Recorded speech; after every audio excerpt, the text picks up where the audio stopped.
College की basis पे अगर आप जॉब सिक्योर करने की फिराक में हो तो लेट्स ड्रॉप द आइडिया। 10 दिन में ही अगर अपसेट हो जाओगे कि मुझे कोई रिप्लाई नहीं आ रहा है, कोई रिस्पॉन्स नहीं आता है, it takes around 90 days you can focus on improvising your strategies by learning through your experiences. तो हर रिक्रूटर की आईज अलग होती है, उनका स्कैनिंग का पैटर्न अलग होता है। मैंने जितने भी रेज्यूमेस रीड किए, मैं सबसे पहले करियर ऑब्जेक्टिव को रीड करती हूँ। ये I have always been a smart decision maker कि मैं ऐसी जगह अपने एफर्ट्स पुट इन करूँ जहां से मैं मैक्सिमम आउटपुट निकाल सकती हूँ। तो I drop the idea of choosing engineering because I was very bad in maths. I chose commerce over engineering.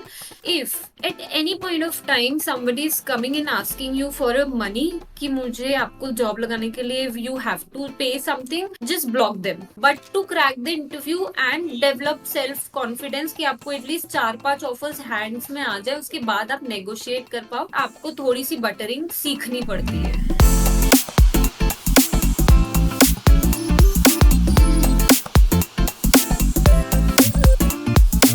Hello, welcome, नमस्ते। स्वागत है एक और मज़ेदार एपिसोड में जहाँ पर हम करियर से रिलेटेड बात करेंगे और करियर में कैसे आप ग्रो कर सकते हो, ग्रोथ कर सकते हो, या फिर आप अपने करियर को एटलीस्ट नेविगेट कर सकते हो किस डायरेक्शन में जाना है।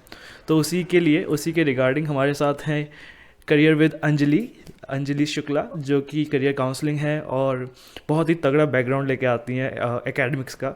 उनके बैकग्राउंड के बात करेंगे, उनकी जर्नी की बात करेंगे।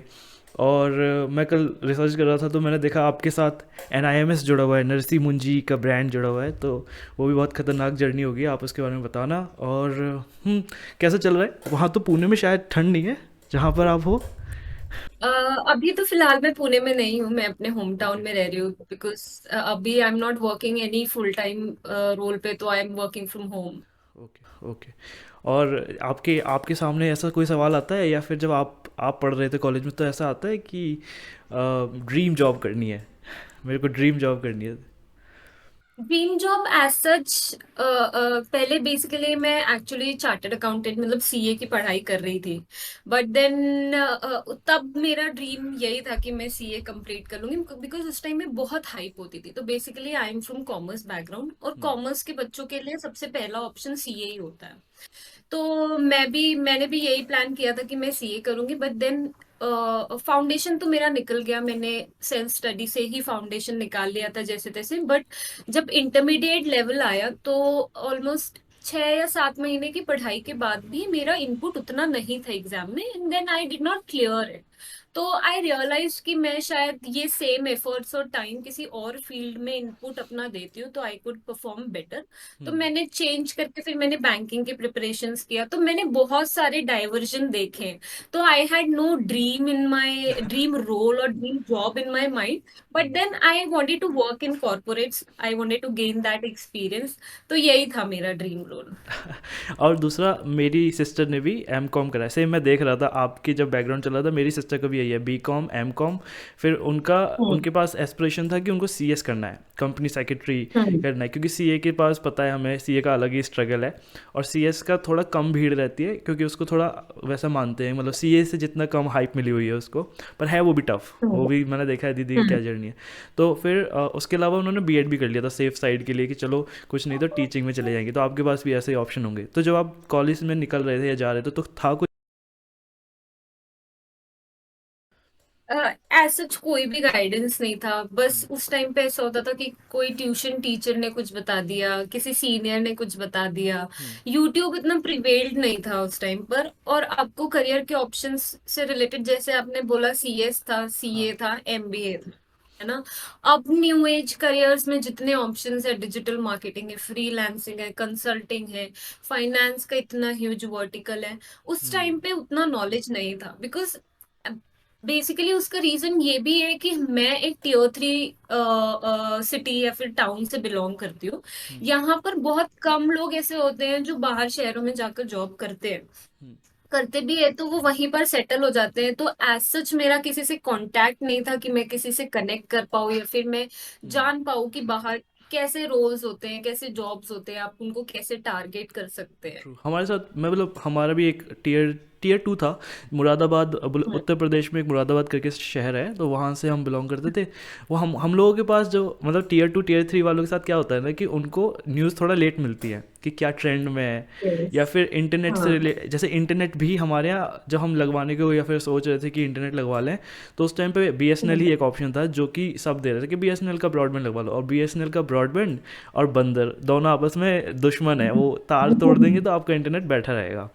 तो या फिर वाईफाई हम्म। वाला ऑप्शन आया था, लेकिन हमारे यहाँ तक न्यूज़ और सर्विसेज जिस टाइप की प्राइवेट सर्विसेज वो बहुत लेट आती है। तो एक तो ये एस्पेक्ट मैंने देखा है आपके, आपने भी आपने लिंक्डइन पे भी लिखा है कि टीयर टू या tier three small small city Yes. से ऑफ महाराष्ट्र।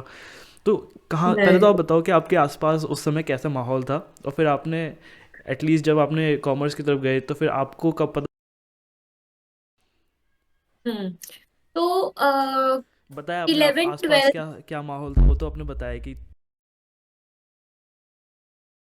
कैसे। ऑल्सो यहाँ पर ऐसा है ना कि since a lot of people are either pursuing CA या सीएस, तो वो फुल टाइम कॉलेज नहीं जाते हैं। ओके। Even I was in a college जहाँ पे सिर्फ मतलब आपका एडमिशन किया हुआ है, you will go for attendance. Externals या फिर एग्जाम्स देने के लिए आप जाओगे, बाकी most of the times you are only doing self study. हाँ। So at those times, because I had no networking in the college, now it's very prevailed कि कॉलेज में सोसाइटीज होती है, आप एक्स्ट्रा करिकुलर में पार्टिसिपेट कर सकते हो। There are a lot of things जो टीयर थ्री सिटीज में नहीं है, बट हम्म। टीयर वन या फिर टॉप कॉलेजेस में बहुत प्रिवेल्ड है। But then again we can not blame, because जिसको अपॉर्चुनिटी मिलनी रहती है या ढूंढनी रहती है वो कहीं से भी ढूंढ लेता है। हाँ, जुगाड़ू। बट देन यस, तो एक पार्ट ऑफ एक्सक्यूज ये कि मैं कभी कॉलेज नहीं गई तो मेरा और भी नेटवर्किंग नहीं हुआ। बट देन माहौल ऐसा था कि बस कॉलेज निकालना है, उसके बाद तो जॉब मिल जाएगी। हाँ। बट कॉलेज निकालने के बाद और इनफैक्ट जॉब मिलने के बाद वो जर्नी कितनी लंबी होती है, इसका अंदाजा कोई लगाने के मतलब वो फिराक में नहीं रहता है नहीं। उस टाइम।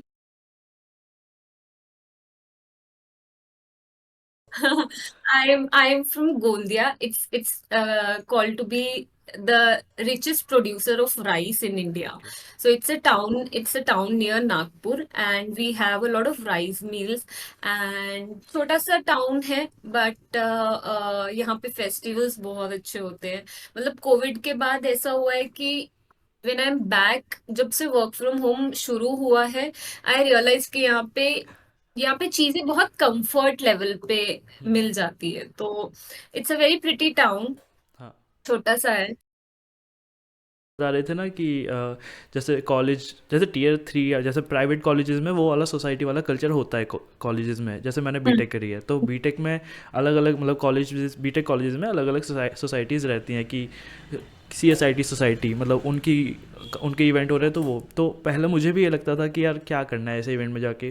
फिर मैंने थर्ड ईयर से जब मैंने हाइप के लिए किया था, थोड़ा फेमस हो जाऊंगा, सोसाइटी ज्वाइन कर लूँगा थोड़ा अलग, क्योंकि वैसे तो कोई इंडिविजुअलिटी होती नहीं है कॉलेज में। आप बस सभी पढ़ रहे हैं, एक जैसा ही पढ़ रहे हैं और सब पास हो जाएंगे। तो मैंने सोचा कुछ नहीं, सर्टिफिकेट इकट्ठा इकट्ठा कर लेंगे और थोड़ी वो हो जाएगा कि अरे ये बंदा उसमें है, फेमस हो जाएगा। फेमस होने के लिए हमने सोसाइटी ज्वाइन करी थी, तो वहाँ से पता चला कि अरे ऐसे मतलब ऐसे डायनामिक्स होते हैं कि टीचरों से ऐसे बात होती है, ऐसे अप्रोच होता है। पर वहाँ भी प्लेसमेंट से रिलेटेड कोई हेल्प नहीं मिलेगी, कि ऐसा नहीं है कि बंदा की जॉब ही लग जाएगी। तब भी मेरे यही था कि बीटेक करने के बाद ही लगती है जॉब शायद, यानी कि कॉलेज ख़त्म होने के बाद ही लगती है। तो ये सब ऐसी फिल्मी दुनिया में सब रहते हैं कॉलेज टाइम पर कि डिग्री कर लेंगे तब मिलेगी जॉब। लेकिन आजकल तो अलग ही कहानी है, आजकल का भी बात करेंगे हम। फिर आपने आपने सबसे पहली जॉब कैसे। तो मेरा first job was pure by luck. So for the very first time in our college, TCS as a campus for campus placement वो लोगों ने visit किया था। Out of 200 people they shortlisted around 4 to 5 people, and I okay. was one of them. And because again छोटा सा college है, आप first जो आपका फर्स्ट जॉब होता है ना, basically they're only judging how willing you are to learn first thing and how good are you at communicating. True. Other than that at least MNCs उस टाइम पे तो और कुछ भी चेक नहीं करती थी. So we had a couple of test and then on campus मेरा प्लेसमेंट हो गया था. Fortunately when I started working for TCS we got a very good client. तो मॉर्गन स्टैनली एक बहुत अच्छी ब्रांड है खतरनाक। when we talk about investment banking. And all four of us, or all five of us started working for Morgan Stanley as client. So we got a very good exposure there. So that was about my first तो job. ये तो काफ़ी ऐसी मतलब घर में तो बहुत एकदम मज़े वाला माहौल हो गया होगा कि अरे भाई कैंपस प्लेसमेंट हुआ है और अलग ही। वो एक्सपीरियंस ऐसा था कि उसके पहले एक और छोटी सी कंपनी आई थी, बट वहां पर मेरा रिजेक्शन हो गया था. I was rejected. ओके। तो I was very sad because मैं सीए ड्रॉप आउट कर चुकी थी. अच्छा उस टाइम मैंने पे। Yes, so I was preparing for banking, but then I did not give a lot of exams because I did not felt prepared. So I was in the process of giving examinations, doing mock test and everything, and then that company came which rejected me, and I was अच्छा उसको I बता दो got उसको। very उस उस demotivated. Company के Yes. अपनी So गलती भी बता सकते हो आप कि क्या क्या हो गया था वहाँ पर, गलत क्या हो गया था क्या, फिर बाद में क्या सही किया। I think I was very overconfident कि शायद हो ही जाएगा, but then ऑल्सो आई मतलब मुझे एग्जैक्टली exactly अब याद नहीं है वो रीजन क्या था कि मैं क्यों रिजेक्ट हुई थी. But then I remember that I was very demotivated और मुझे ऐसा लग रहा था कि अब मेरा लाइफ में कुछ नहीं हो सकता है and everything is ending here. Rest of my friends are either studying engineering because all of my friends did study engineering, okay. and I was the only person who was doing commerce, and rest of them already have plans. They are going for MBA. I had no idea of doing an MBA by that time. But then when TCS came, we started the interview procedure around 8 a.m. in the morning, and it ended at 9 p.m. in the night. True. So so I was there whole day, entire day आप college में थे और lunch का कोई ठिकाना नहीं. But then you had to prove yourself. You I wanted to secure an offer at least by that time. True. So I was very happy, very excited. I remember मैं घर आके मैं सीधा late गई थी. मुझे किसी से कुछ बात नहीं करनी. I have an offer. मैं मेरा दिमाग शांत हो गया. मैं बस हाँ। लेटना चाहती हूँ, ऐसा हो गया था. और फिर उस क्योंकि टीसीएस का कुछ ऐसा भी प्रोसेस रहता है, जो हमारे यहाँ टीसीएस आई थी ना उससे एक हफ्ता पहले से ही ड्राइव शुरू करा देते हैं, कहते हैं कि प्रिपरेशन चलो, मॉक टेस्ट ये और वो, पूरे बच्चे लगे रहते हैं जैसे कि जॉब लग जाएगी। पर कुछ की नहीं भी लगती, कुछ की लग जाती है, और जिनकी लग जाती है हम्म. उनको तो ऐसे देखा जाता है कि भाई ये तो अलग ही स्टेटस सिंबल है इनका, इनका तो हो गया करियर सेट। और फिर हम्म. जैसे मैं थोड़ा उनसे आता हूँ जो कि क्या कह सकते हैं, मैं थोड़ा अंडरडॉग को देखता हूँ क्योंकि अंडरडॉग थोड़ा मेरे को मोटिवेट करता है। तो अंडरडॉग बोले तो जब टीसीएस में बच्चों की जॉब लग रही थी तो मैं वो था कि जिनकी नहीं लग रही थी, तो फिर मैंने सोचा कि यार मतलब ठीक है, अब यहाँ नहीं तो कहीं नहीं, मतलब और यहाँ नहीं तो मतलब ऐसा लगता है ना कि यही है डेड एंड, हमको लगता है कि इसके आगे नहीं हम्म. है। फिर लेकिन जब कॉलेज ख़त्म होता है, जब हम बाहर जाके धक्के खाते हैं तो हमें पता चलता है कि जॉब लेना आसान है, मतलब इट्स जस्ट कि हमको राइट तरीका नहीं पता, राइट ट्रिक्स नहीं पता, या क्या बात करना है ये नहीं पता, कैसे प्रेजेंट करना है, और वो धीरे धीरे या तो धक्के खा के सीख लो, या कुछ बच्चे ऐसे होते हैं जो टैलेंटेड होते हैं कॉलेज टाइम पे ही सीख जाते हैं कि अरे ऐसे बोलना है, ऐसे दिखाना है, तो उनकी कॉलेज टाइम पे लग जाती है। पर वो तो है ही कि Right. Present how how you can present your self, कैसा वो उसको क्या चाहिए आपको पता है और आप वही दिखाओ। तो वो था, लेकिन हम्म. वो धक्के खा के हमने सीखा, इसलिए मेरी अंडरडॉग वाली स्टोरी मेरे को बहुत अमेजिंग लगती है। और जनरली लड़कियां हम्म. थोड़ी सिंसियर भी होती है, लड़के थोड़े ऐसे होते हैं कि बॉदर ही नहीं करते कि हाँ ठीक है दूसरे में चल लेंगे, ट्राई कर लेंगे, इसमें ट्राई कर लेंगे, तेरा नहीं हुआ तो कोई बात नहीं, चलता है, मेरा भी नहीं हुआ।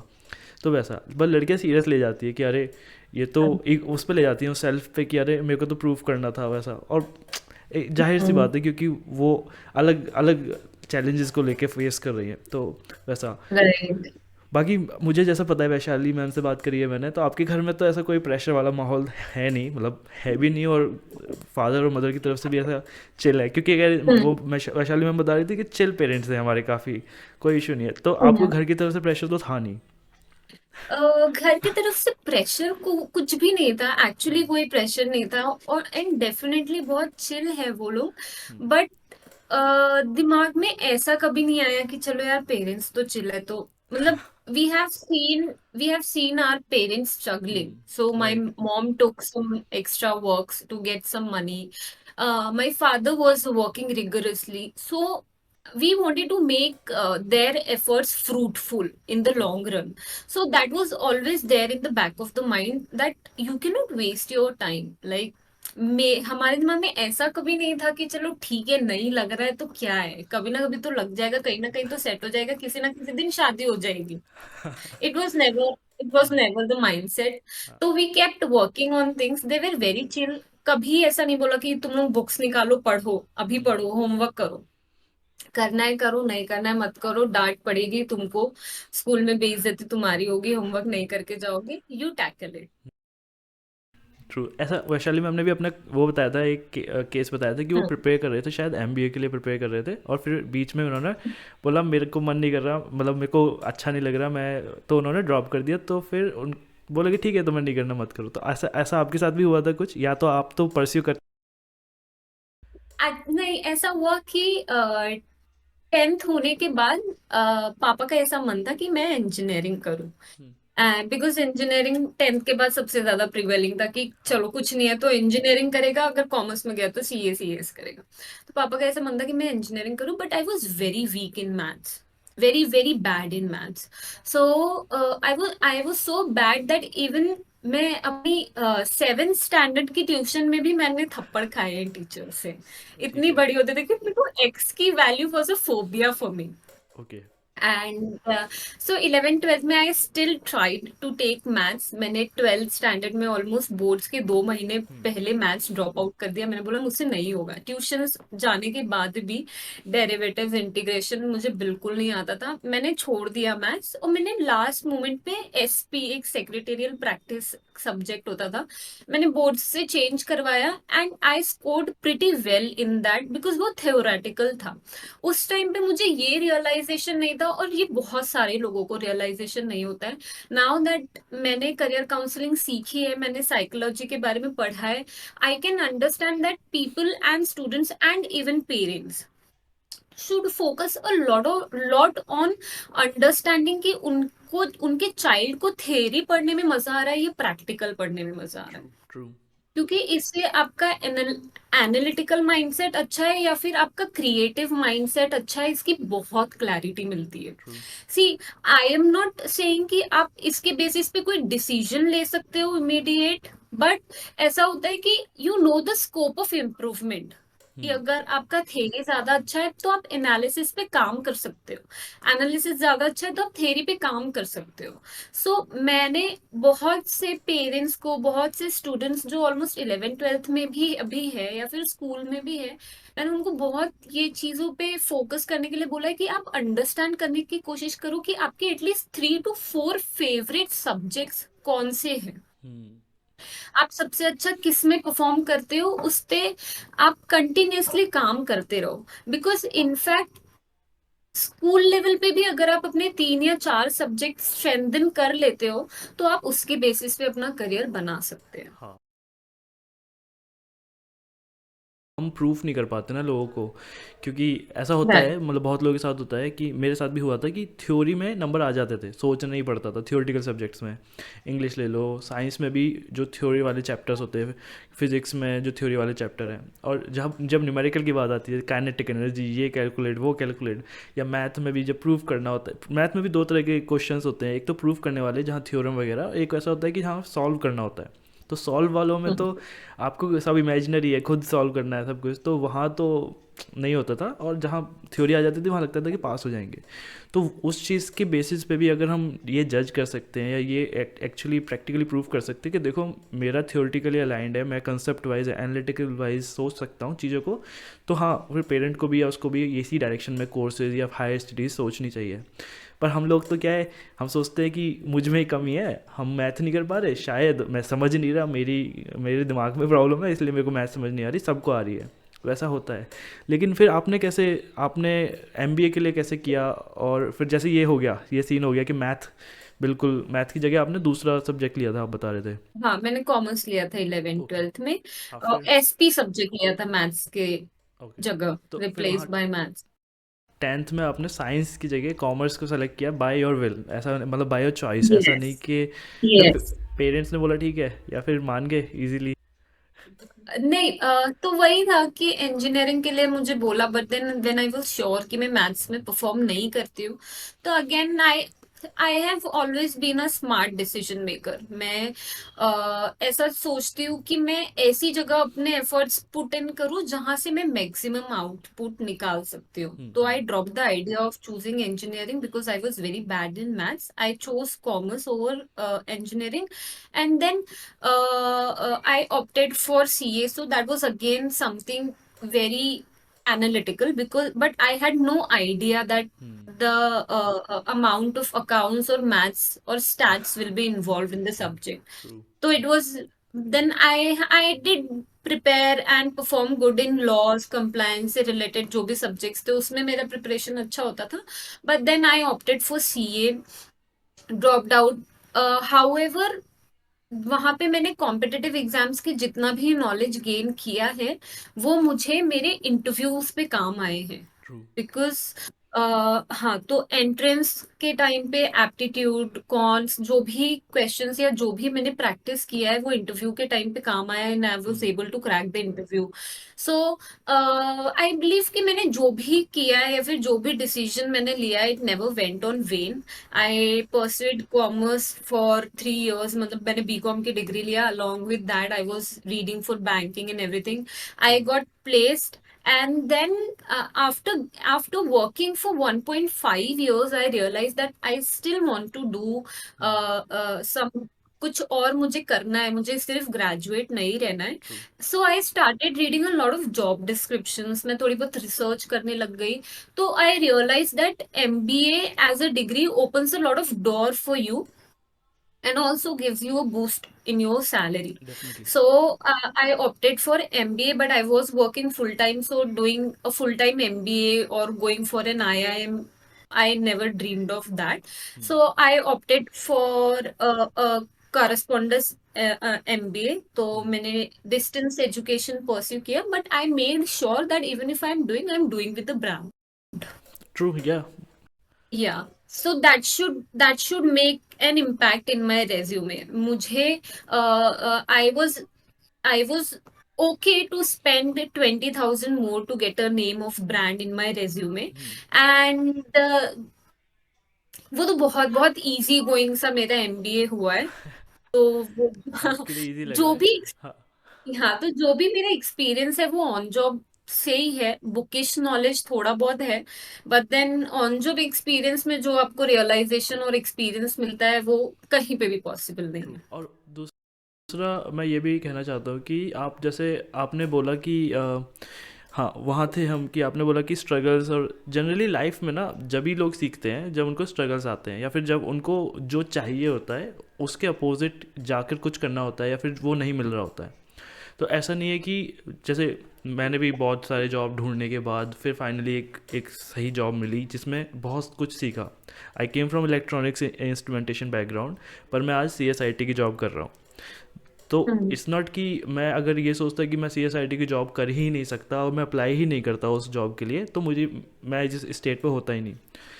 किसी ने मुझे सलाह करी, मतलब एडवाइस करी कि आप अप्लाई करो बस, क्योंकि जॉब अगर वो कंपनी को अगर आपको हायर करना होगा तो वो हायर करेंगे, काम सिखाएंगे, ये आपकी टेंशन नहीं है कि वो आपके मतलब आप उसके काबिल हो कि नहीं। तो ऐसे ही है। तो जब हम धक्के खा रहे होते हैं तो हम कुछ ना कुछ सीख रहे होते हैं, और वो कुछ ना कुछ जो सीख रहे होते हैं वो हमको लास्ट में वो कॉन्फिडेंस देता है जब हम वैसी सिचुएशन में दोबारा फंसे होते हैं और या फिर प्रेशर की सिचुएशन में होता है। तो इट ऑलवेज हेल्प्स जो आपने फेस किया है जो या जो डिसीजंस लिए हैं, चाहे वो अच्छे रहे हम्म। गलत रहे या फिर कितना भी मज़ा किया हो। लेकिन आप कैसे बच्चे थे? चुलबुले बच्चे थे, शैतानी? आपके घर में तो वैशाली में हमने ले रखा है शैतानी का सारा जिम्मा कि मैं हूँ शैतान खोर बच्चा। कैसे हो? मैं बहुत टॉम बॉयज सी थी, मतलब अभी भी मुझ में थोड़े बहुत फैक्टर्स है वो सारे तो। साइकिलिंग, स्टंट करना और लड़ाई झगड़े, ये सारे मतलब वैशाली थोड़े मतलब शायद अराउंड 6th या 7th तक के वो स्टूडियस हो गई थी। हाँ। but I was I still used to be mischievous.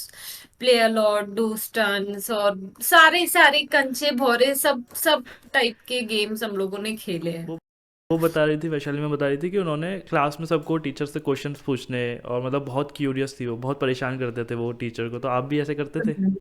नहीं, मुझे कोई लेना देना नहीं होता था क्लास में क्या चल रहा है। अच्छा। अलग अलग ही सब, मतलब हाँ, ठीक, बढ़िया। अलग ही, हाँ। मतलब हम हमारी क्लास का जो बैच था वो सबसे ज्यादा यूनाइटेड था ओके। और सबसे ज्यादा मिस्चीवियस था। सारी teachers they used to hate us, like in fact मेरा जो ग्रुप था ऑलमोस्ट 5 या 6 लोगों का, हम लोगों का जो फ्रेंड सर्कल था वो तो सबसे ज्यादा, सारी टीचर्स हम लोगों से बिल्कुल नफरत करती थी because we were very mischievous. पर ऐसा नहीं होता था कि सारे टाइम पे सिर्फ हम कर रहे हैं, बट हाँ। ब्लेम हमारे ही ऊपर आता था। ओके। इट कैसी कैसी ऑलवेज हरकतें? हैपन। बातें करना?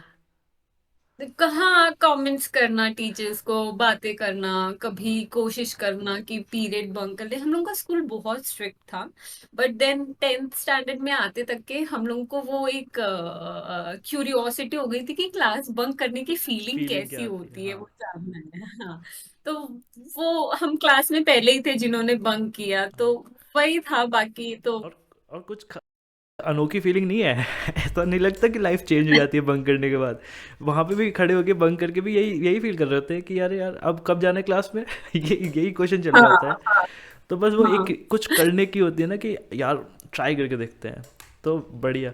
तो ये हो गया। फिर इसके बाद जब आप कॉलेज, मतलब एक ये जो आपने टॉपिक बताया ना, बढ़िया टॉपिक है कि हम जब जॉब में होते हैं तो हम ये बहुत डिलेमा में होते हैं, कन्फ्यूजन में होते हैं कि क्या अब एलिवेट करने के लिए क्या करें।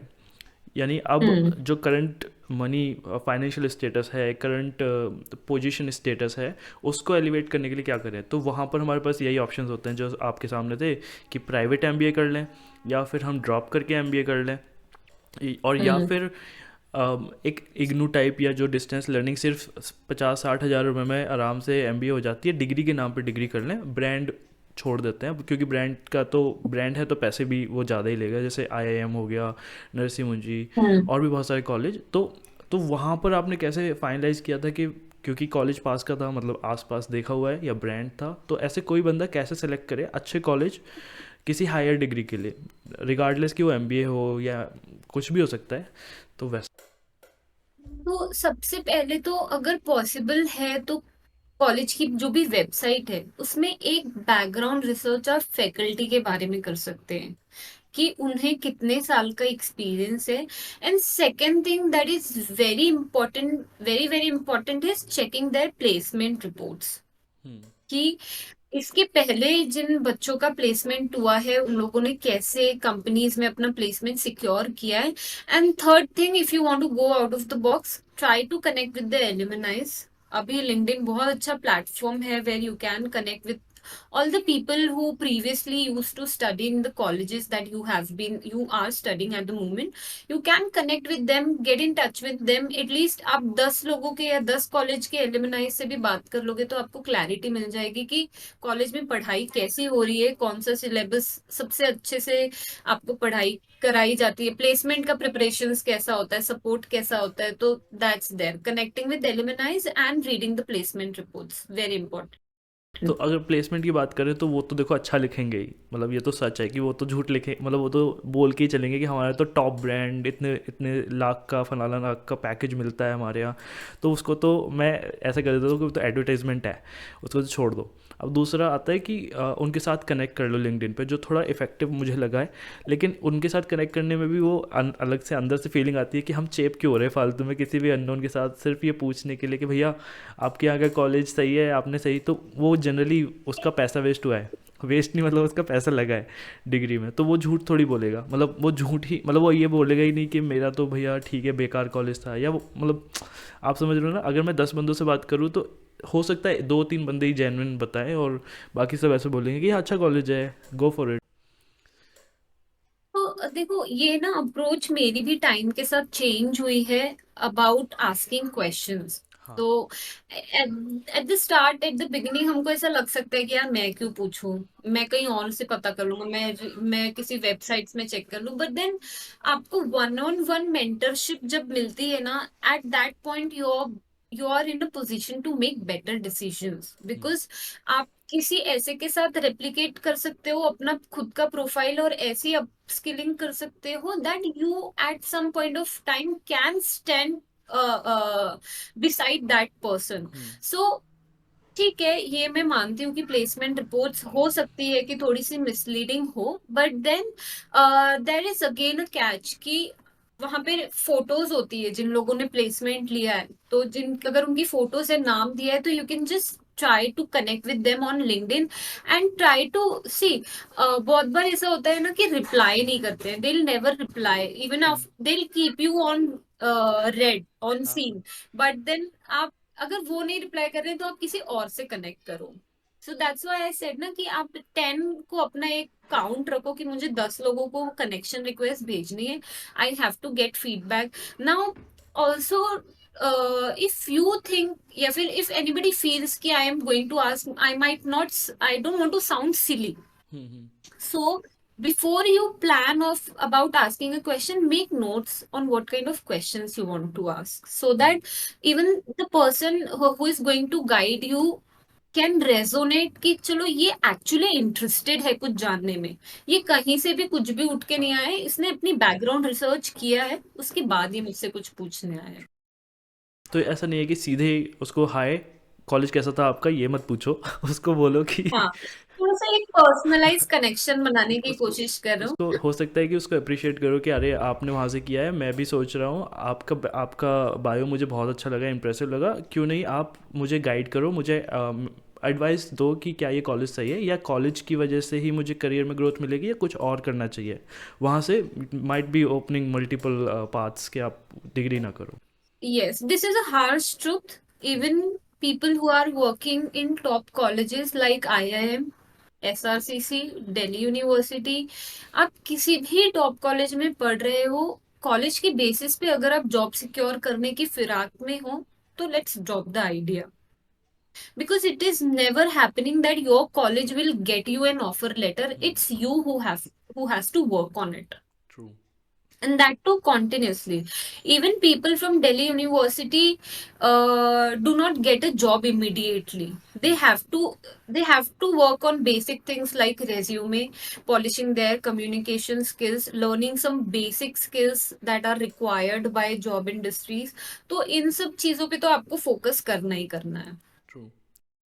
और आजकल आजकल जैसे आपकी रील्स वगैरह में भी आता है, देखो दो तरीके की जॉब, जैसे मैंने 2015 से पहली जॉब पकड़ी थी और आज तक मैं वही मतलब उसी के अराउंड ही काम कर रहा हूँ, और मेरा वर्क ऑफ मतलब कल्चर जो था, वर्किंग कल्चर जो है वो रिमोट ही था।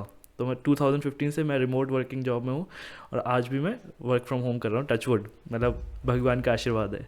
लेकिन अब वो लोग, जब कोविड आया फिर उसके बाद लोगों को पता चला कि वर्क फ्रॉम होम भी कुछ होता है, फिर वहाँ से लोगों को पता चल गया कि आराम क्या है, आराम की ज़िंदगी क्या है। तो वहाँ रिमोट जॉब्स का जैसे आपने बताया था अभी रील में अपनी लेटेस्ट की, रिमोट जॉब के लिए हम्म। आप ऐसे देखो और सिमिलर सजेशंस की तरफ मत जाओ, आप पर्टिकुलर सर्च करो। तो अब वो तो रील्स वाली ऑडियंस थी, अब आप ऐसे बताओ कि अगर कोई बंदा वर्क फ्रॉम होम, बंदा इन द सेंस कि उसने एम.कॉम करा है, वो कॉमर्स बैकग्राउंड का है या फिर वो इंजीनियरिंग बैकग्राउंड का है, उसके पास एक दिमाग में पोजीशन है कि मुझे इस पोजीशन के लिए अप्लाई करना है, XYZ कुछ भी हो सकती है, और उसे रिमोट जॉब ही करनी है, वर्क फ्रॉम होम ही करना है।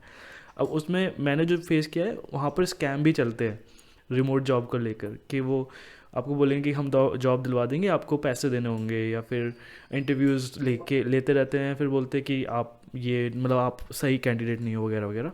तो उन सब से भी कैसे बचें, प्लस कैसे इफ़ेक्टिवली अप्लाई करें, और या तो हाँ कैसे इफ़ेक्टिवली अप्लाई करें। Okay. First thing, try to apply using all job boards. You can use IIM, नौकरी, LinkedIn, जितने भी जूबल, मॉन्स्टर, इंडीड, जितने भी जॉब बोर्ड्स हैं, आप सारी अपॉर्चुनिटीज को कवर करने की कोशिश करो। If at any point of time somebody is coming and asking you for a money कि मुझे आपको जॉब लगाने के लिए you have to pay something, just block them right there. You don't have to proceed with them. The second thing that you can do is always try to understand the kind of roles you are being hired for. For example, if you are a BCom or if you are at any undergraduate level, there are few roles like data entry, customer support, customer associate, tech support. These kind of roles will always be hired for remote works. So they'll be always hiring for work from home jobs. And then digital marketing, even digital marketing और freelancing से related जितने भी jobs है वो work from home से related होते हैं.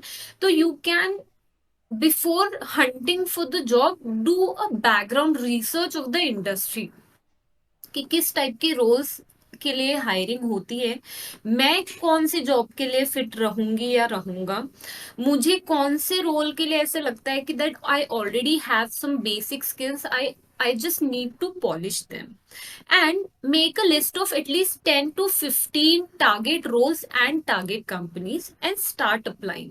Now when you start applying, you have to focus a lot of like you have to make a complete job search plan.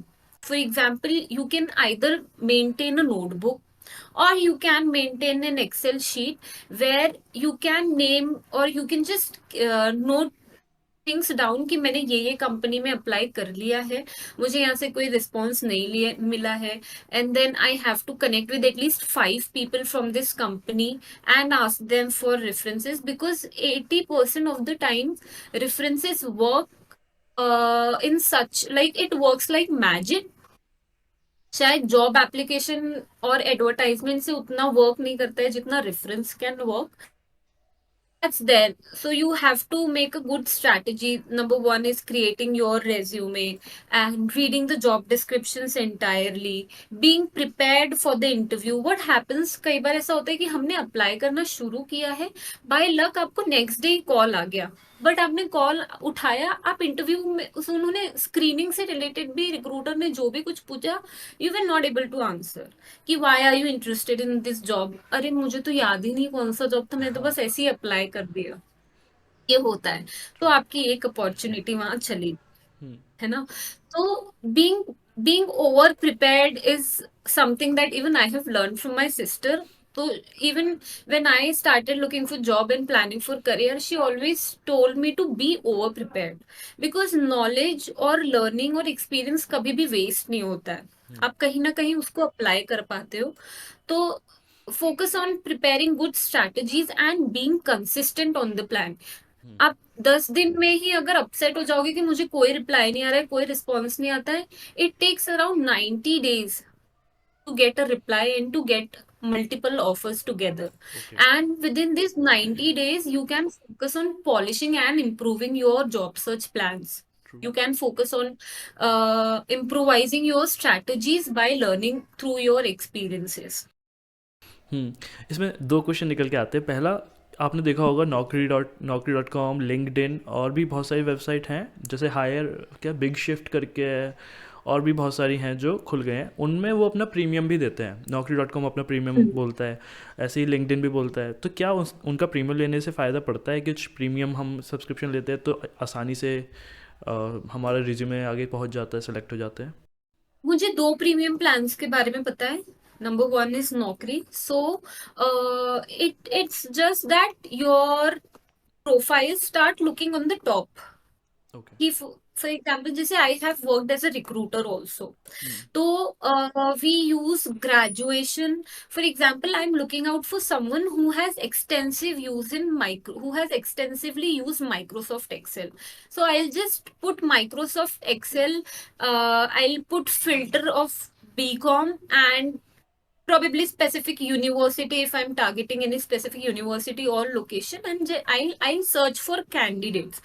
Now, what Naukri Premium allows you is that it will show your profile on the top of हाँ, the वो search page. बार में. हाँ. So that's, yes, so that's there. And when it comes to LinkedIn, if you are a student, always plan on taking the free premium plan for the first time. It will not charge you anything, but it will give you an edge over other candidates. How is, number one, you can see that for a particular job कितने लोगों ने और apply किया है. Okay. how many applicants have already been there, and if it is if it crosses over 10, probably you should be working more on कि आप job description के हिसाब से अपना रेज्यूमे मॉडिफाई कर लो. उसका दूसरा बेनिफिट ये भी होता है लिंक्डइन का कि number of connection request, for example now in 1 week you can send approx I think 30 connection request. I'm not हाँ, sure about the number, अभी मैंने चेक नहीं किया है, बट शायद when fifty you fifty take, thirty K around ही है, वही है। हाँ, तो when you take premium plan it increases I think over 50 to कुछ 70 कनेक्शन रिक्वेस्ट आप सेंड कर पाते हो. हम्म। तो दैट्स देयर. और तो लिंक्डइन का मुझे कोई एज सच, फिर लर्निंग, हाँ, LinkedIn learning is also there. Hmm. So you get access to a lot of courses for free. Okay. उनका, बट हाँ, उनका फ़र्क पड़ता है हाँ, मतलब आप करते हो वो कोर्सेज दिखते हैं कि ये बंदे ने ये कोर्स किया है। फर्क डेफिनेटली पड़ता है. कोई हम्म। भी कोर्स हो, अगर आप उसमें से कुछ सीख रहे हो तो फर्क पड़ेगा. ओके। कुछ नहीं सीख रहे हो, सिर्फ स्क्रॉल कर दिया कंप्लीट करने के लिए कि मैं रेज्यूमे में लिख दूंगा या लिख दूंगी या फिर लिंक्डइन प्रोफाइल में ऐड कर दूंगा, then it won't matter. Okay. और दूसरा, जब हम जैसे, मेरे को आपने बताया ना कि कंपनियां सेलेक्ट करो, जैसे रिमोट जॉब वाली, जैसे मेरे को कंपनियां सेलेक्ट कर ली मैंने। एक तो होता है कि हम आंख बंद करके अप्लाई अप्लाई अप्लाई कर रहे हैं Naukri.com पे या फिर यहाँ पर लिंक्डइन पे या फिर और भी अलग अलग वेबसाइट्स पर हमने अप्लाई कर दिया। तो वहाँ तो हमें ट्रैक नहीं रहता कि हमने किस किस कंपनी के लिए अप्लाई किया है। और आजकल ये भी चल गया है कि कंसल्टिंग सर्विस वाले बंदे मेन कंपनी के लिए, अपनी कस्टमर वेंडर कंपनी के लिए वो हायर करते हैं। तो वहाँ भी आप ट्रैक नहीं कर सकते कि, मतलब वो बता देते हैं कि हम उसके लिए हायर कर रहे हैं जब वो कॉल करते हैं, बट उस बीच में आप ट्रैक नहीं कर सकते जब तक उनका कॉल नहीं आया। तो एक वो सीन रहता है कि हमको पता ही नहीं होता हमने कहाँ कहाँ अप्लाई कर दिया। फिर जब हमारे पास फ़ोन आता है तब हम ट्रैक कर सकते हैं कि अच्छा ये जेडी था और ये कंपनी का नाम था और इस दिन शायद हमारा पहला पहला फर्स्ट राउंड ऑफ इंटरव्यू होगा। तब हम उस जो भी एक हफ़्ता मिलता है, मेरे ख्याल से ज़्यादा टाइम भी नहीं ले सकते हम कि उस एक हफ़्ते में बंदा प्रिपेयर कैसे करे अपने। ये तो वैसे जब बंदा अप्लाई कर रहा है आँख बंद करके, तो उस एक हफ़्ते में जब उसके पास जेडी है और उसको पता है कि मैंने इस जॉब के लिए अप्लाई किया था और ये कंपनी मुझे वही सब कुछ दे रही है जो मुझे चाहिए, या फिर एटलीस्ट मैं स्टार्ट भी करता हूँ इसके साथ, क्योंकि पता चल जाता है कि कहते हैं ना वाटर चेक बोलते हैं, पता नहीं, लेवल चेक हो जाता है कि मैं कितना पानी में हूँ, वैसा वाला। तो वैसे तो उस केस में एक हफ्ते गैप में बंदा प्रिपेयर कैसे करना शुरू करे आजकल की इस एआई भरी ज़िंदगी में, कि वो कैसे प्रिपेयर करे, जेडी मिल गया उसको। तो फर्स्ट एंड फॉरमोस्ट, जो सबसे ज्यादा इम्पोर्टेंट है कि हर जॉब डिस्क्रिप्शन में अबाउट कंपनी मेंशन होता है at the top. So read completely about what kind of services are these companies providing to their clients and where will I be standing after I join the company. So that opens a perspective for reading the entire job description. Okay. So when you go through the roles and responsibilities, आप उसको read करते हो तो आपको एक clarity मिलनी शुरू हो जाती है कि मैं इस पोजीशन में क्या काम करने वाला हूँ. Hmm. When you start reading, you make notes of the entire job description. आपको इंडस्ट्री के जागल्स, फॉर एग्जाम्पल आप वर्क फ्रॉम होम से रिलेटेड अगर या फिर कस्टमर सपोर्ट से रिलेटेड कोई जॉब डिस्क्रिप्शन रीड कर रहे हो और उसमें मेंशन होता है कि कोई ईआरपी या कोई सीआरएम स्पेसिफिक टूल है हम्म। जिस पे आप काम करने वाले हो, you can immediately go to Google and browse about the CRM tool. Hmm. Okay, so having a complete idea about what job description is talking about, number one, and reading your resume completely, because these two things are there जिनसे आपको maximum questions आएंगे interview में. And if you thoroughly prepare the job description, interviewer or the hiring manager will be very happy with your performance.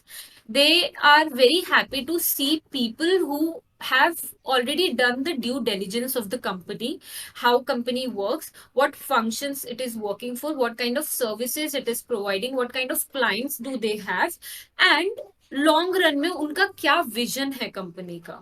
Okay. जरूरी नहीं है कि आपका और उनका विजन मैच करे, but to crack the interview and develop self confidence कि आपको एटलीस्ट 4-5 ऑफर्स हैंड्स में आ जाए, उसके बाद आप नेगोशिएट कर पाओ. हम्म। कुछ टाइम के लिए आपको थोड़ी सी बटरिंग सीखनी पड़ती है. So that is there. So reading resume, completely preparing through your resumes, और बेसिक इंटरव्यू के questions. Tell me about yourself, मतलब सबसे पहला क्वेश्चन यही होता है किसी भी इंटरव्यू में. Most of the times, almost 90% of the times, it is going to be the first question. Tell me about yourself. Keep your pitch ready. So it should not be that I am sitting in front of the interviewer when they ask me, tell me about yourself. I'm just telling my name, my graduation, my college name, a little bit about my family background. That's it. It's not interesting because that is going to be the first answer where you can make impact. So let them know why are you interested in this role and why are you sitting here. So after you are done with, hi, my name is Anjali. I have done MBA in finance, and after I'm done with these two statements, I want to highlight why I am sitting here. So try to, it is called to be a sales pitch. Even if you are not working for a sales role, you are trying to sell yourself. True. तो ये basic interview questions like tell me about yourself, why are you interested in this role, why, what do you know about this company, आपको role के बारे में क्या पता है. when you do when you thoroughly read the job description, you have answers prepared for all of this already. और इससे ही दो दो डायरेक्शंस खुलती हैं क्वेश्चंस की. पहला तो रिज्यूमे बिल्डिंग. एक तो आपने वो अच्छा बताया कि आप जेडी में, मुझे जो समझ में आया, जो मैं अपने अपने पॉइंट ऑफ व्यू से देख रहा हूँ, कि जॉब डिस्क्रिप्शन जब मिल गया तो सबसे पहले हाईलाइट करना शुरू करो कौन सा टर्म वो बहुत ज़्यादा यूज़ कर रहे हैं. जैसे कि अगर मैं अपनी बात करूँ तो आईटी में क्लाउड और गिट ऑप्स और डेवऑप्स, इस टाइप के टर्म्स. तो इससे समझ में आ जाता है कि जॉब की हाईएस्ट रिक्वायरमेंट किस चीज़ की है जिसको वो बहुत बार यूज़ कर रहे हैं, या किस टेक्नोलॉजी को उन्होंने हाईलाइट कर रखा है. चाहे वो किसी भी फील्ड की हो, सेल्स की फील्ड की हो, वो अपना अपना वर्ड ज़रूर लिखेंगे जिसमें वो बंदे को चाह रहे हो कि बहुत नॉलेज चाहिए. फिर उसके अराउंड रिसर्च करना शुरू करो, पढ़ना शुरू करो. और एक और भी चीज़ ऐसा होता है कि दूसरा ये था मेरा कि रिज्यूमे बिल्डिंग, मतलब कैसे कोई रिज्यूमे या सीवी बना सके और उसको फिर रट सके. क्योंकि मार्केट रेडी रिज्यूमे बनाना एक कला है. क्योंकि उसके मोस्ट ऑफ द केसेस में उसी के बेसिस पे जॉब मिलती है. क्योंकि वो मान के चल, मतलब जॉब नहीं मिलती है बट सेलेक्ट हो जाता है बंदा कि चलो आप इंटरव्यू के काबिल हो. वरना इंटरव्यू के काबिल ही नहीं बन पाते लोग, उसके लिए शॉर्ट लिस्ट ही नहीं हो पाते. तो पहला तो रिज्यूमे बिल्डिंग. तो आप कुछ हैक्स बताओ लोगों को, हमको, हमारे जैसे जो, क्योंकि मैंने रिज्यूमे बनाया था जब मेरी जॉब लगी थी, फिर बीच में अपडेट किया, फिर हम छोड़ देते हैं कि अब क्या करना है. अब तो हम, अगर हम जॉब नहीं ढूंढ रहे होते तो हम रिज्यूमे उसी स्टेट पे छोड़ देते हैं. तो रिज्यूमे डिज़ाइन करना भी एक बहुत अच्छी कला है. वो आप बताओ क्या क्या टिप्स हमको काम आ सकती है जब हम रिज्यूमे बिल्ड कर रहे हैं. जैसे मैं अगर 2024 में रिज्यूमे बना रहा हूँ तो एटलीस्ट वो 2025 तक रेलिवेंट रहे. तो ऐसा मेरे दिमाग में क्या होना. ओके, फर्स्ट थिंग, किसी से रेज्यूमे का टेम्पलेट लेके कॉपी मत करो. Very important. सेकेंड थिंग कि ऑलवेज कंसिडर इट एज, हम किसी कॉलेज में या किसी इंस्टीट्यूट के साथ फीस पे करने में, या किसी कॉल, इवन किसी ट्यूशंस के साथ फीस पे करने से पहले हम उनको बोलते हैं कि आपका ब्रोशर दिखाओ. हाँ. Right? And that brochure works as a selling document for them. In the similar way, resume is a selling document for your skill set. True. Right? So it should be attractive, well formatted, fancy fonts नहीं होना चाहिए. और now very important in 2024 is it should be ATS compliant. So we'll talk about ATS compliance at the end. We'll start with, I am telling everything about resume from a fresher's perspective. Okay. Okay. Number one thing is having a clear career objective. So it is something that is mentioned on the top of your resume, and it's one of the thing that is, मतलब ऐसे तो हर recruiter की eyes अलग होती है, उनका scanning का पैटर्न अलग होता है. बट मैंने जितने भी रेज्यूमेज रीड किए, मैं सबसे पहले करियर ऑब्जेक्टिव को रीड करती हूँ, ये चेक करने के लिए कि इस पर्सन को या फिर इस एप्लीकेंट को खुद के डोमेन के बारे में कितना नॉलेज है, इन्होंने कौन सी की स्किल्स अपनी मेंशन किया है, ये अपने करियर को कहाँ पहुंचाने की विजन रखते हैं. So your career objective should be designed or written in such a way where in the first two statements you are talking about what kind of field or jobs you are interested in. True.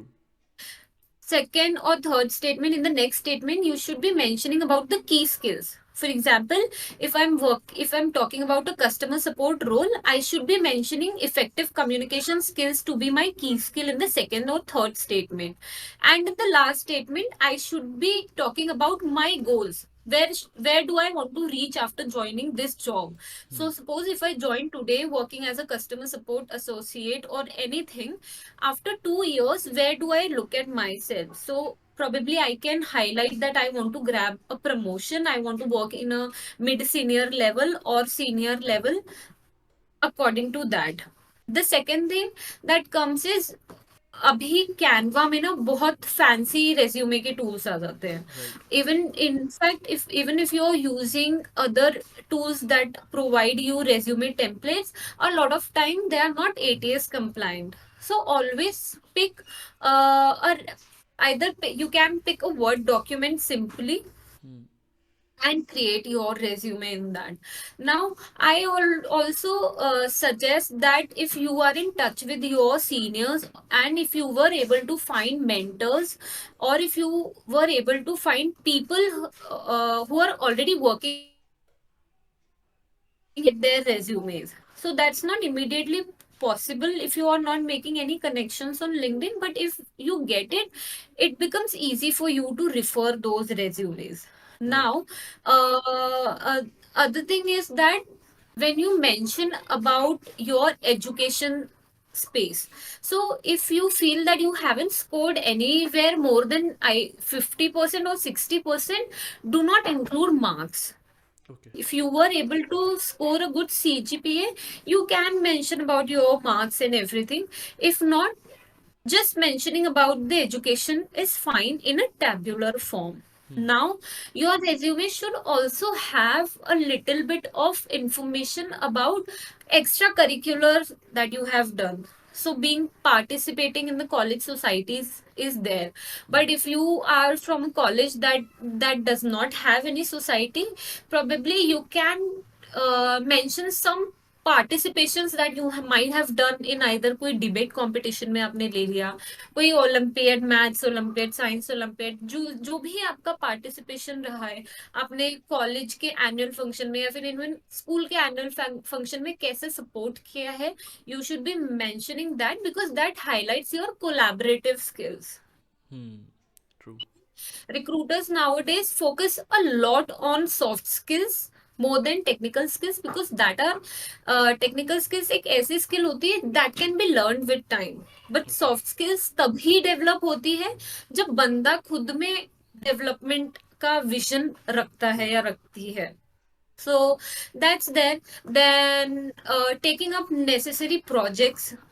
तो हम लोगों ने तो ये बचपन, school, even in fact हमने school में भी सीखा है कि प्रोजेक्ट्स होते थे तो फ्रेंड्स के घर में जाके प्रोजेक्ट्स कंप्लीट हाँ. करते थे, चार्ट शीट बनाते थे, उसको फाइल में डालते थे. और in the similar way, for example, if you are learning Excel, Microsoft Excel, only knowing about the formulas won't be enough if you're not able to apply it practically. Hmm. So there are multiple websites that will give you a little bit of case studies. You can do that and also mention in your resume. Okay. Now, if you're talking about any experience in your resume, it should look impactful. So starting each point with an active verb is again very important because it gives an impact to the viewer. Hmm. Now, जैसे example, what else? Example active Uh, verbs के जैसे. Active के example ऐसे हो सकते हैं. बहुत बार कैसा होता है ना कि मतलब रेज्यूमे हम ऐसे डिजाइन कर लेते हैं कि फॉर एग्जाम्पल मुझे जॉब डिस्क्रिप्शन के साथ सबसे ज्यादा मैच करना है अपना resume, Hmm. And I want to हाँ. Score high. सो बहुत से लोग ऐसे होते हैं जॉब डिस्क्रिप्शन को ही कॉपी पेस्ट करके डाल देते हैं. राइट. और उसमें आई एम लिख देते हैं, आई एम ये, आई एम वो. हाँ, हाँ. हाँ, वो लिख देते हैं, but that does not make sense because समझ में आ जाता है. रिक्रूटर के लिए ये पहचानना बहुत आसान है कि किस बंदे ने रेज्यूमे कॉपी किया है, खुद से बनाया है, कुछ मेहनत किया है, नहीं किया है. Hmm. Same in the interview आपके पहले आंसर से ही क्लियर हो जाता है कि ये कुछ प्रिपरेशन करके आया है या नहीं. True. ठीक है. एक्टिव वर्ब्स से आप ऐसा मान सकते हो, कोलैबोरेटेड, अच्छा. पार्टिसिपेटेड, रेक्टिफाइड, ये सारी चीजें जो है it is considered to be and active verbs when we talk about experience in our resume. अब जैसे फ्रेशर्स हैं तो यूडेमी पे भी कोर्स होते हैं, यूडेमी भी सर्टिफिकेट देता है, तो अगर किसी ने एक्सेल का कोर्स किया है और किसी ने किसी भी चीज़ का कोर्स किया है तो वो वाला सर्टिफिकेट वो वहाँ पे मेंशन कर सकता है कि कंप्लीटेड दिस कोर्स, ऐसा करके। Yes, yes. Now, why I'm saying कि only completion of the course is not important, because if you mention that in your resume, it opens a door to question for the हाँ, interviewer कि आपने Udemy से ये course किया, आपने क्या सीखा है, हाईलाइट करो। ट्रू। अगर आपने बोल दिया कि मैंने सर मुझे तो याद नहीं मैंने यहाँ से क्या पढ़ा हूँ, हाँ, तो फिर उसे लगेगा फेक आपको है वहीं से मतलब। क्या हाँ, करना है। ट्रू। तो फेक एक्सपीरियंस है फिर। ऐसी बड़ी कंपनी को पहले स्कोर कैसे करें, कैसे लगाएं उसमें जॉब, और ऐसे वो बच्चे क्या अलग करते हैं रिज्यूमे बनाने में और इंटरव्यू प्रोसेस में, उनकी क्या अप्रोच रहती है, तो उस ऐसी बिग ब्रांड्स को कैसे हम टारगेट कर सकते हैं। सबसे सबसे अच्छी अप्रोच तो वो बच्चों की सबसे पहले जगह ये है कि उनके पास क्लैरिटी है कि उनको करना क्या राइट। है ना। क्लैरिटी होने के बाद it's easy for them to find mentors. तो वो कनेक्शन रिक्वेस्ट अपनी अच्छा। अकॉर्डिंगली बना सकते हैं। हम्म, yes, so that they have somebody to keep telling them about their next steps that needs to be taken. Hmm, Now if we talk about Deloitte, it's a brand. If you're talking about tech people, there are certain roles that are offered to only tech people from BE background, but when we talk about BCom, I know that there are some roles that are related to finance valuations, और कुछ roles होते हैं true. जो उनको offer किए जाते हैं। तो कंपनी क्या काम करती है और मैं वहां पे कौन सी skills, what am I going to put on the table, अगर ये आपको क्लैरिटी होती है तो थोड़ी आपकी अप्रोच ठीक है। इजी हो जाती है। हम्म, तो then again, through your networks you can find people who are already working on that role so that they can guide you at every step, is the best thing that you can do. True. Awesome. And because they already know, they have already worked on that skills, मतलब ये मैंने ना so when I started reading few books, तो मैंने ये चीज read किया कि आपके हर प्रॉब्लम का सोल्यूशन किसी ने ऑलरेडी निकाल चुका है कभी ना कभी। ट्रू। या। तो if you are able to find that person, you will get your answer.